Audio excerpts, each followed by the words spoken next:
Hello বন্ধুরা, আশা করি সবাই ভালো আছো।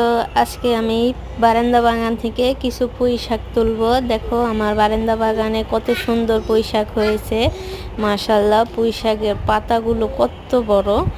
বারান্দা বাগানে যে এত পুঁই শাক হবে আমি কখনো কল্পনাই করতে পারিনি। আজকে আমার ফ্রিজে শাকসবজি রান্না করার মতো কিছু ছিল না, তাই ভাবলাম যে আজকে কিছু শাক তুলে নেই আর তোমাদের সাথেও শেয়ার করি। দেখো আমার পুঁই শাকের পাতাগুলো কত বড় হয়েছে আর গ্রোথ কিন্তু মাশাআল্লাহ অনেক সুন্দর। আজকে আমি নিচের পাতাগুলো ছিঁড়ে ফেলবো আর রান্না করব।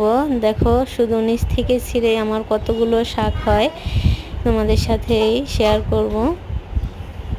আমার শাকগুলো ছিঁড়তে কিন্তু অনেক কষ্ট হচ্ছে, কারণ এই বারান্দার শাকগুলো অনেক উঁচুতে উঠে গেছে। আমি মোড়ায় দাঁড়িয়ে নিয়েছি।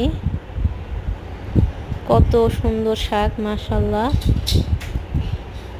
শুধু নিচের শাকগুলোই ছিঁড়বো আজকে, তাতেই আমার রান্না হয়ে যাবে। দেখো কতগুলো হয়ে গেছে। আজকে আমি কোনো ডাঁটা ছিঁড়বো না, কারণ আমি আজকে শাকটা ডাল দিয়ে রান্না করব, সেজন্য ডাঁটা ছিঁড়লাম না, শুধু পাতাই ছিঁড়লাম। Tata, bye bye.